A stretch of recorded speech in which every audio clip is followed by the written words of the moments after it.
everyone. Thanks for being here again today. So this is the update of the last 24 hours of developments or new information in the city. We are continuing to work on the financial projections relative to the budget. We'll need to rework the 2020 budget as well as construct the 2021 budget.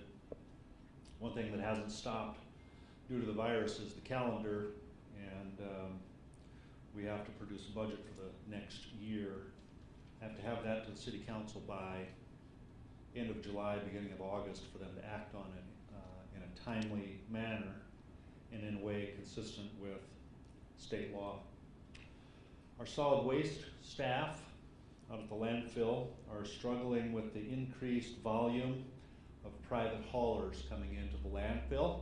A lot of folks are home and they're cleaning out those garages and getting rid of a lot of junk, I imagine, but the traffic out there from private haulers has more than doubled recently, and it's currently at a rate that is not entirely sustainable. And so we're hoping to see a little dip in that activity over the next week or so, but in the worst case scenario, we may have to restrict some of those services in order to safeguard our primary mission in solid waste of curbside pickup and commercial trash haulers. So similarly, from a city perspective, there's concern for city building inspectors entering homes and businesses to do a variety of inspections. So we're evaluating those now. Some inspections are not time sensitive, can be done at a later time, and so we may come out with a list of decreased inspections that we'll be providing from city work staff. Last night, the RCPD arrested someone claiming to have been a confirmed COVID-19 patient.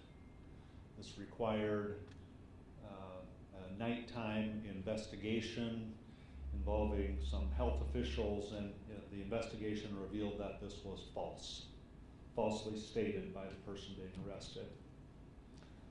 On the airport front, the TSA screening is down about 90% nationwide. And today, Rapid City Regional Airport has 24 people flying out all day.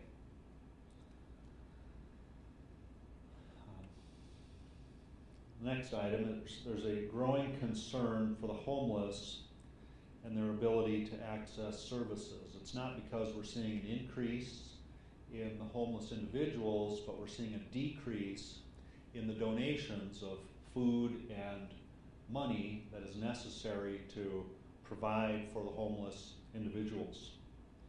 Since the social distancing and other precautions, this has essentially slowed or stopped churches from their routine activity at the mission.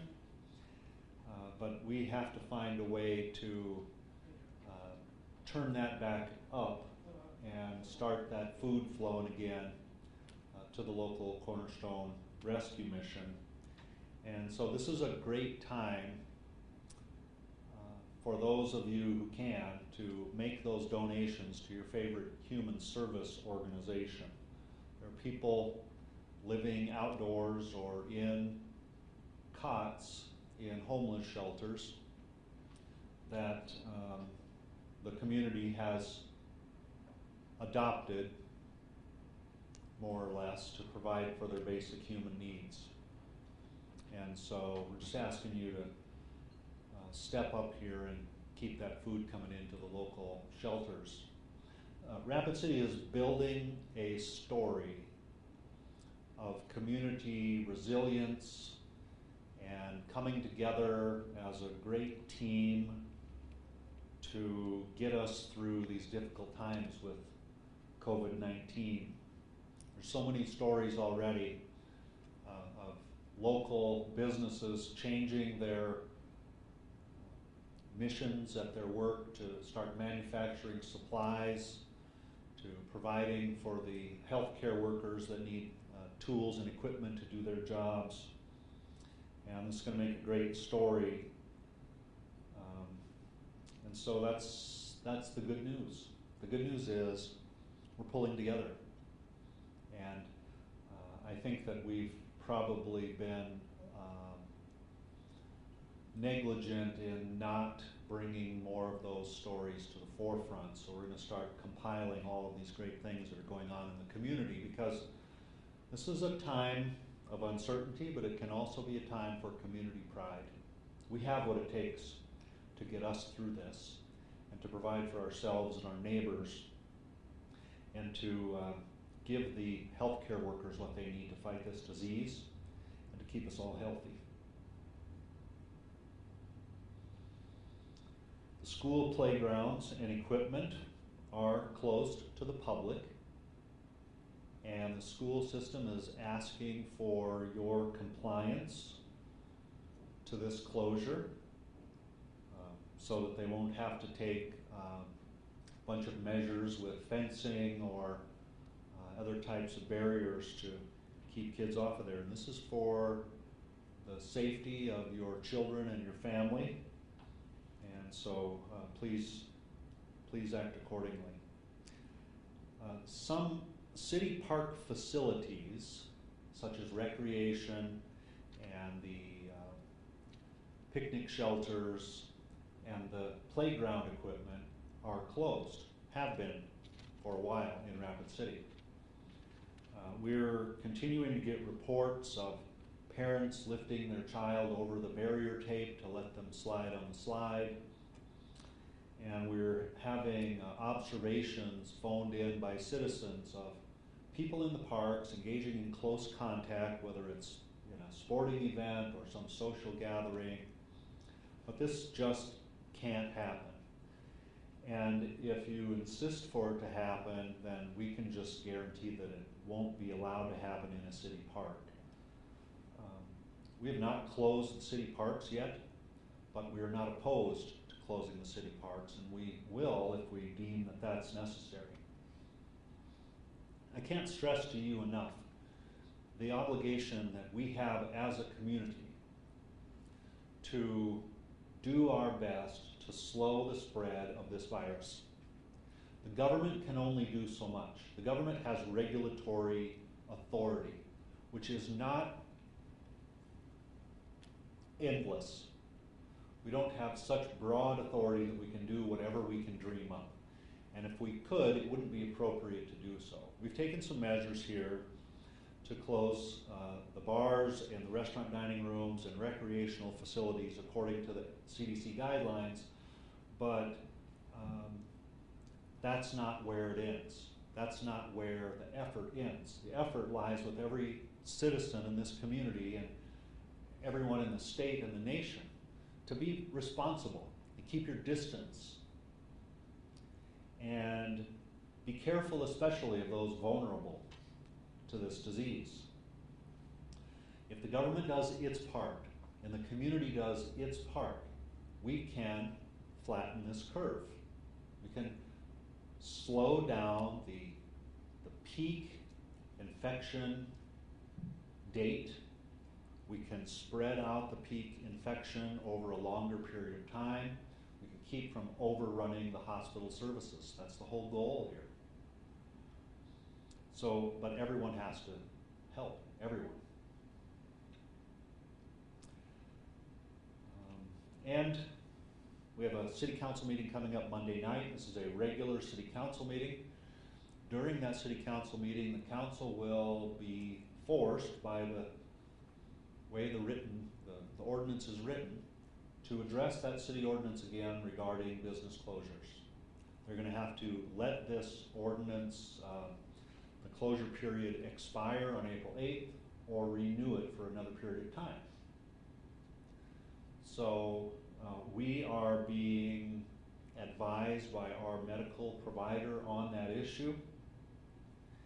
And for this regular meeting, we're still asking the people, the citizens, if you don't absolutely need to be here in this building physically, please stay home and watch this meeting live on one of the social media or the news channels.